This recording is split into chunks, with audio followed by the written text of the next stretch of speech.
प्रकाशक और लेखक दोनों के स्पष्टीकरण के बाद सिर्फ एक ही व्यक्ति झूठ बोल रहे हैं और वो है नेता प्रतिपक्ष राहुल गांधी जी। कि हमारे नेता सदन ने कहा था कि राहुल गांधी जी अबोध बालक की तरह व्यवहार कर रहे हैं, मगर मुझे लग रहा है कि अब वो अबोध बालक की तरह नहीं, बहुत शातिर बालक की तरह व्यवहार कर रहे हैं कि सच जरा सा घटे या बढ़े तो सच सच न रहे, मगर झूठ की तो कोई इंतहा नहीं। लाख चेहरे बदल के आ जाते हैं ये, पर आईना कमबख्त झूठ बोलता ही नहीं। पूर्व थल सेना अध्यक्ष जनरल मनोज मुकुंद नरवणे जी के द्वारा जो पेंगुइन द्वारा किए गए कल के ट्वीट को एंडोर्स करना, अब यह स्पष्ट हो गया है कि राहुल गांधी जी ने जिस कपोल कल्पित कथा या मनोहर कहानी को सुनाने का प्रयास सदन के पटल पर किया था, वो उनकी उस तथाकथित प्रकाशित बुक के प्रकाशक और लेखक दोनों के द्वारा स्पष्ट रूप से ध्वस्त हो गया है। क्योंकि पेंगुइन ने भी ये कहा है कि न ऐसी कोई पुस्तक अभी प्रकाशित हुई है और इस प्रकार का कोई भी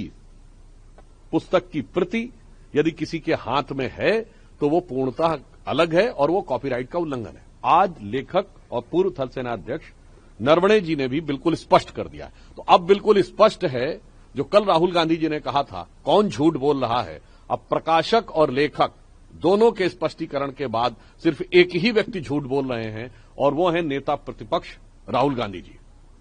और इससे यह भी साबित हो गया है कि देश की संसद के इस पटल का प्रयोग अपनी क्षुद्र राजनीति के लिए तो कर ही रहे हैं, राष्ट्रीय सुरक्षा के बारे में संदेह उत्पन्न करना और राष्ट्रीय सुरक्षा के ऊपर बहुत ही निम्न स्तरीय और निंदनीय राजनीति करने का काम कांग्रेस पार्टी और उनके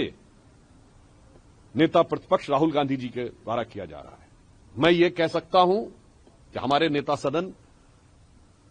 ने कहा था कि राहुल गांधी जी अबोध बालक की तरह व्यवहार कर रहे हैं, मगर मुझे लग रहा है कि अब वो अबोध बालक की तरह नहीं,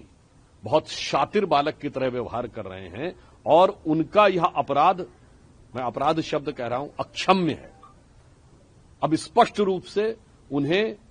देश से क्षमा मांगनी चाहिए क्योंकि प्रकाशक और लेखक दोनों ने स्थिति साफ कर दी है। इसलिए मैं एक बिंदु कहना चाहूंगा, कांग्रेस लगातार इस प्रकार की चीजों के द्वारा खुद को एक्सपोज करती रही है और एक बार फिर राहुल गांधी जी ने वही करके दिखाया है। क्या सच था, क्या झूठ था, अब वो बेनकाब होकर सामने आया है। तो एक लाइन में कहना चाहूंगा जो आज हुआ है कि सच जरा सा घटे या बढ़े तो सच सच न रहे, मगर झूठ की तो कोई इंतहा नहीं। लाख चेहरे बदल के आ जाते हैं ये, पर आईना कमबख्त झूठ बोलता ही नहीं।